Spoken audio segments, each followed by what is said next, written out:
64 स्थानर इंग्राजी नाम रे हेब संशोधन। ओडिशा कैबिनेट एक गुरुत्वपूर्ण निष्पत्ति ग्रहण करिछि। राज्यर 26 जिले में 64 स्थानर विकृत इंग्राजी बनान को संशोधन करी मूल ओडिया उच्चारण अनुजाई परिवर्तन करने को कैबिनेट मंजूरी प्रदान करिछि। सरकारी दस्तावेज रे थिबा औपनिवेशिक समयर भूल नामगुड़ी को हटाई प्रकृत ओडिया नाम प्रचलन करबा एहार मुख्य उद्देश्य।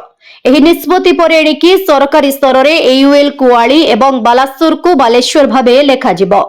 इंग्राजी रेकर्ड रे थिबा एही विकृत नामगुड़ी को ओडिया अस्मिता सह मेल खाउ नथिला। जिलापाल जनप्रतिनिधि एवं जनसाधारण ठारू मिलिथिबा प्रस्ताव आधार रे एक विशेष रिपोर्ट प्रस्तुत करा जायथिला। विशिष्ट ओडिया साहित्यिका डॉक्टर प्रतिभा राय अध्यक्षतार गठित एक उच्चस्तरीय कमिटी एही प्रस्ताव गुड़ी को अनुध्यान करथिले। एहा उपरे मासे काल जनसाधारण मतामत नियाजिबा परे नामगुड़ी को चूड़ांत करा जायछि। राज्य सरकार एने खूब शीघ्र गेजेट विज्ञप्ति प्रकाश करिवे।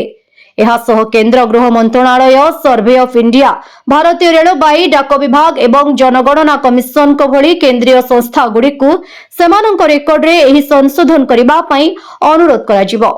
सेहीपरि कैबिनेट बैठक रे ओडिशा सरकारी कर्मचारी आचरण विधि 1959 रे संशोधन करा जायछि। एणिकी सरकारी कर्मचारी माने सेमानंकर वार्षिक संपत्ति तालिका निर्धारित समय मध्यरे दाखल करिबा बाध्यतामूलक। वर्तमान नियम अनुसार प्रतिवर्ष जनवरी 31 सुधा एचआरएमएस पोर्टाल जरिया संपत्ति तालिका देवार नियम थिले मध्य अनेक कर्मचारी एथिरे अवहेला करुथिले। नुआ संशोधन अनुजाई समय सीमा मध्यरे तालिका दाखल न कले किंबा विलंब कले ओसीएस रूल्स 1962 धारा 16 अनुजाई विभागीय दंड विधान करा जिवो। जदि केही भूल किंबा विभ्रांतिकर तथ्य प्रदान करती तेबे धारा 15 अनुजाई सेमानंक विरोध रे गुरुतर विभागीय कार्यानुष्ठान ग्रहण करा जिवो। सरकारी कार्य रे स्वच्छता आनिबा पई एही पदक्षेप निया जायछि। ब्यूरो रिपोर्ट विकल्प समाचार। आम चैनल को लाइक, शेयर एवं सब्सक्राइब करंतु।